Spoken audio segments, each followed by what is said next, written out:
আলী নামক এক দাদা ঠাকুরকে প্রশ্ন করছেন, ঠাকুর কোন ধর্ম বড় এবং কোন ধর্ম ছোট?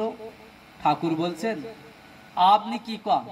বলছে, ঠাকুর এই প্রশ্নটা জানার জন্য আমি মুসলমান ধর্মের সর্বশ্রেষ্ঠ যিনি ধর্মপ্রচারক আমি সেখানে গিয়েছিলাম আরবে। তিনি আমাকে বলেছিলেন একমাত্র মুসলমান ধর্মই শ্রেষ্ঠ ধর্ম, বাকি সব অচ্যুত, কোনোটাই পরিপালনীয় নয়, একমাত্র মুসলমান ধর্মই সর্বশ্রেষ্ঠ ধর্ম। আমি হিন্দু ধর্মের সর্বশ্রেষ্ঠ যিনি ধর্মপ্রচারক আমি তার কাছে গিয়েছিলাম। তিনি বললেন একমাত্র হিন্দু ধর্মই সর্বশ্রেষ্ঠ ধর্ম, বাকি সব অচ্যুত। আমি খ্রিস্টান ধর্মের সবচেয়ে বড় যিনি ধর্মপ্রচারক ছিলেন আমি তার কাছে গিয়েছিলাম ইউরোপে এই প্রশ্নটা জানার জন্য, কোন ধর্ম বড় আর কোন ধর্ম ছোট, কোনটা পালনীয় আর কোনটা বর্জনীয়।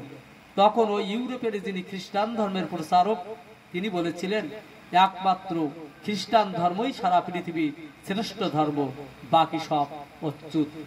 সব যখন হয়ে গেল আমি আপনার সান্নিধ্যে এসেছি, আমার একটা প্রশ্ন, আপনি আমাকে বলে দিন যে কোন ধর্ম বড় আর কোন ধর্ম ছোট। তখন ঠাকুর উত্তর না দিয়ে প্রফুল্ল কুমার দাস বাণী লেখক ঠাকুরের সামনে সবসময় বসে থাকতেন। ঠাকুর বললেন, প্রফুল্ল, আমার ধর্ম সম্পর্কে কিছু বাণী আছে না, তুই নিয়ে এসে দাদাকে শোনা। প্রফুল্লদা তিনি অনুসৃত গ্রন্থ থেকে ধর্ম সম্পর্কে ঠাকুরের যে বাণীগুলো আছে তিনি একের পর এক পড়ে যেতে লাগলেন। অন্যে বাসে নিজে থাকে, ধর্ম বলে জানিস তাকে, ধর্মে সবাই বাঁচে বাড়ে, সম্প্রদায়টা ধর্ম নারী, ধর্মে জীবন দীপ্ত রয়, ধর্ম জানিস একই হয়, বাঁচা বাড়ার মর্ম যা ঠিকই জানিস ধর্মতা, বাস্ত নরের যা যা লাগে তাই নিয়ে তো ধর্ম জাগে, ধর্ম যদি না ফুটলো তোর জীবন মাঝে নিত্য কর্মে, বাতিল করে রাখলি তারে কি হবে তোর তেমন ধর্মে, যে আচরণ বাক্য কর্মে বাঁচা বাড়ার উচ্চ হয় তাকেই জানিস ধর্ম বলে, নইলে ধর্ম কিছুই নয়। একের পর এক বলে যাচ্ছে। তখন এই মুক্তার আলীকে ঠাকুর বললেন, এবার তুই কয়া, যদি অন্যকে ভালো রেখে নিজে ভালো থাকার এই ধর্মের সংজ্ঞা হয় তাহলে কার ধর্ম বড় আর কার ধর্ম ছোট? একটা প্রশ্নের উত্তর জানার জন্য তিনি সারা পৃথিবী ঘুরে বেড়িয়েছেন। তখন তিনি ঠাকুরের কাছে নত জানু হয়ে বলছে, ঠাকুর ধর্মের সংজ্ঞা যে এত সুন্দরভাবে আপনি আমাকে বুঝিয়ে দিলেন, আমি এই প্রশ্নের উত্তর খোঁজার জন্য আমি সারা পৃথিবী ঘুরে বেড়িয়েছি, আপনার কাছে এসে জানতে পারলাম ধর্ম কি। এবার একটা গল্প বলে আমি আমার বক্তব্য শেষ করব। মৃত্যু সজ্জা আলেকজান্ডার তার সেনাপতিদের ডেকে বলেছিলেন, আমার মৃত্যুর পর তোমরা আমার তিনটা ইচ্ছা পূরণ করবে। আমার প্রথম ইচ্ছা হলো শুধু আমার চিকিৎসকেরা আমার কফিন বহন করবে। আমার দ্বিতীয় ইচ্ছা হলো আমার কফিন যে পথ দিয়ে গোরস্থানে নিয়ে যাওয়া হবে সেই পথে আমার কোষাগারের সংরক্ষিত সোনা রূপা ও অন্যান্য মহামূল্যবান পাথর ছড়িয়ে দিতে হবে। এবং আমার শেষ ইচ্ছা হলো আমার কফিন বহনের সময় আমার হাত দুইটা কফিনের বাইরে ঝুলিয়ে রাখতে হবে। তার মৃত্যুসজ্জায় লোকজন মহাবীর আলেকজান্ডারের এই অদ্ভুত অভিপ্রায়ে বিস্মিত হন, কিন্তু এ ব্যাপারে তাকে কিছু জিজ্ঞেস করার সাহস পাচ্ছিলেন না কেউ।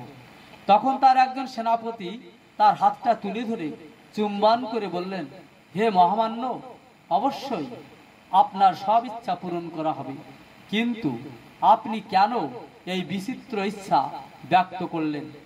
দীর্ঘশ্বাস ফেলে আলেকজান্ডার বললেন, আমি দুনিয়ার সামনে তিনটা শিক্ষা রেখে যেতে চাই। আমার চিকিৎসকদের কফিন বহন করতে বলেছি এই কারণে যে যাতে লোকে অনুধাবন করতে পারে চিকিৎসকেরা আসলে কোনো মানুষকে সারিয়ে তুলতে পারে না, তারা ক্ষমতাহীন আর মৃত্যুর থাবা থেকে কাউকে রক্ষা করতে পারে না। গোরস্থানের পথে সোনাদানা ছড়িয়ে রাখতে বলেছি মানুষকে এটা বোঝাতে যে ওই সোনাদানার একটা কণাও আমার সঙ্গে যাবে না। আমি এগুলো পাওয়ার জন্য সারাটা জীবন ব্যয় করেছি, কিন্তু নিজের জন্য কিছুই নিয়ে যেতে পারছি না। মানুষ বুঝুক ধন সম্পদের পিছনে ছোটা সময়ের অপচয় মাত্র। কফিনের বাইরে হাত দুইটা ছড়িয়ে রাখতে বলেছি মানুষকে এটা বোঝাতে যে খালি হাতে আমি এই পৃথিবীতে এসেছিলাম, আবার খালি হাতেই এই পৃথিবী থেকে চলে যাচ্ছি। এতটুকু বলার পর আলেকজান্ডার চোখ বুঝলেন, এর কিছুক্ষণ পরেই তার মৃত্যু হলো। উল্লেখ্য, অনেক রাজ্য দখলের পর আলেকজান্ডার তার নিজ বাসভূমিতে ফিরে আসলেন। ফেরার পথে তিনি অসুস্থ হয়ে পড়েন এবং তার এই অসুস্থতায় তার মৃত্যু ডেকে আনে।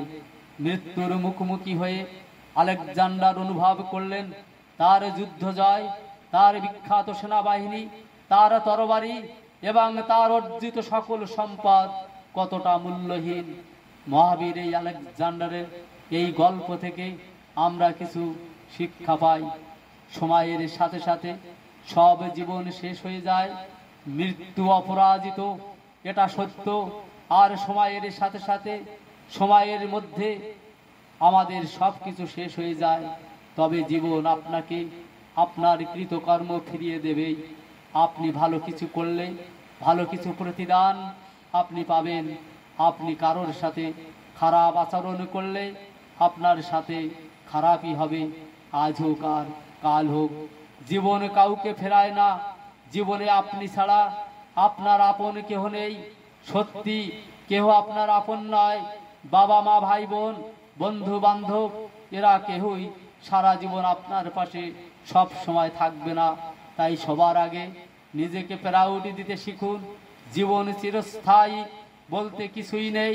প্রতিটা মুহূর্ত, অবস্থান, সম্পর্ক সব এই ভঙ্গুর। জন্ম যেহেতু হয়েছে তাই মৃত্যু আসবেই, আর মৃত্যুর পর আপনাকে আবারও পুনরায় ফুটতে হবে, আর জীবনের কৃতকর্মের সেই ফলাফল ভোগ করতে হবে। খালি হাতে এসেছি, আবার খালি হাতেই আপনাকে ফিরে যেতে হবে। কিন্তু কৃতকর্মের খাতাটাই যেন পুণ্যের ভাগ বেশি থাকে, ভালো কাজের হিসাব যেন খারাপ কাজের হিসাব থেকে বেশি থাকে। তোমার জন্ম নগ্নতার মধ্য দিয়ে এবং তোমার মৃত্যু নগ্নতার মধ্য দিয়ে। তুমি এই পৃথিবীতে এসেছিলে দুর্বল হয়ে, আবার এই পৃথিবী ছেড়ে যাবেও দুর্বল হয়ে। যখন তুমি পৃথিবীতে এসেছিলে তখন তোমার অর্থ সম্পদ কিছুই ছিল না, আবার যখন পৃথিবী ছেড়ে চলে যাবে তখনও তোমার অর্থ সম্পদ কিছুই থাকবে না। তোমার প্রথম স্নান তুমি না, অন্য কেহ করিয়েছিল। তোমার শেষ স্নান তুমি না, অন্য কেহ করাবে। এটাই জীবন। তাহলে কেন এত মারামারি, সংঘাত, হানাহানি, লোভ? কেন এত হিংসা, শত্রুতা, স্বার্থপরতা, বেঈমানি, মিথ্যা, অর্থ সম্পদ, টাকা, গাড়ি বাড়ি, গায়ের জোর? সকলের প্রতি দায়িত্বশীল হন, ভালো কাজ করুন। জীবন খুবই সংক্ষিপ্ত, সুতরাং জীবনকে মহৎ কাজে লাগান, মহৎ কাজে উৎসর্গ করুন। বাজে কাজ নয়, ভালো কাজ করুন। জয় গুরু।